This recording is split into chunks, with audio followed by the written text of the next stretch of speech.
दोस्तों, आज हम इस वीडियो के जरिए टेलीफोन के आविष्कार का इतिहास जानने की कोशिश करेंगे, जिसके आविष्कार के बाद दुनिया में संचार का एक नया अध्याय लिखा गया। शायद आप जानते ही होंगे कि टेलीफोन का आविष्कार अलेक्जेंडर ग्राहम बेल ने किया था।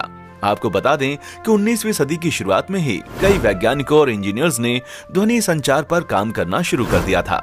पर असल सफलता 3 मार्च 1847 को स्कॉटलैंड में जन्मे अलेक्जेंडर ग्राहम बेल को मिली थी।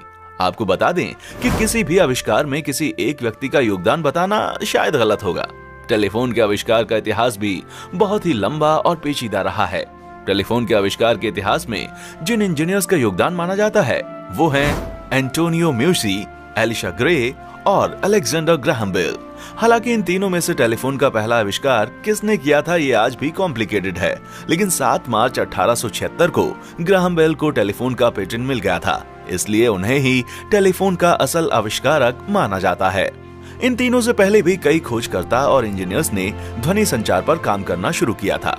सन 1667 में रॉबर्ट हुक ने स्ट्रिंग टेलीफोन का निर्माण किया, जिसमें साउंड वेव स्ट्रिंग के मैकेनिकल वाइब्रेशन से एक जगह से दूसरी जगह ट्रांसफर होती हैं।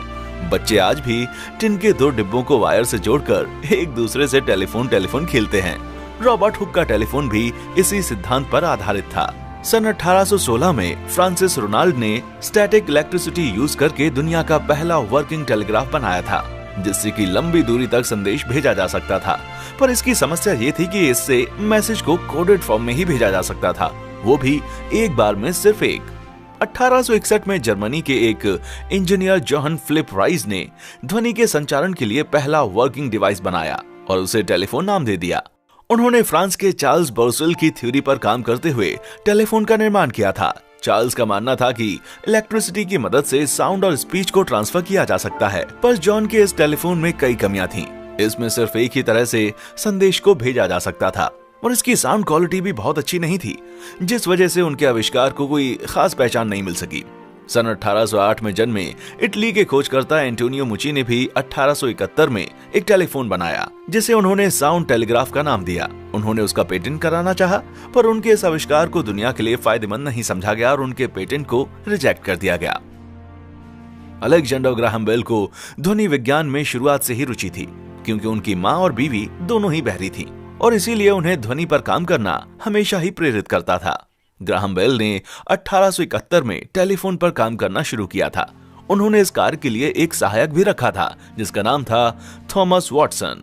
इसने ग्राहम बेल के टेलीफोन के आविष्कार में काफी मदद की।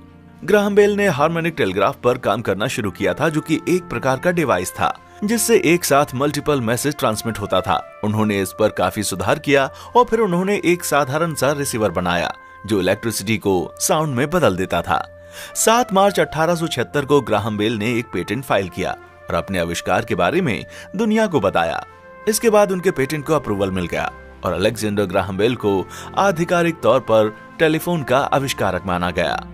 लेकिन ग्राहम बेल के पेटेंट फाइल करने के सिर्फ 2 घंटे बाद ही अमेरिका के एलिशा ग्रे भी पेटेंट फाइल करने के लिए पहुंच गए, पर तब तक काफी देर हो चुकी थी। एलिशा ग्रे ने ग्राहम बेल पर उनकी तकनीक चुराने का इल्जाम भी लगाया। एक समय पर पेटेंट कार्यालय ने ग्राहम बेल के पेटेंट को रिजेक्ट करना चाहा, पर ग्राहम बेल की कंपनी AT&T ने इस फैसले को सुप्रीम कोर्ट में चुनौती दी और इन दोनों का ये मसला कई सालों तक कोर्ट में चलता रहा और आखिर में कोर्ट ने ग्राहम बेल के हक में फैसला सुनाया।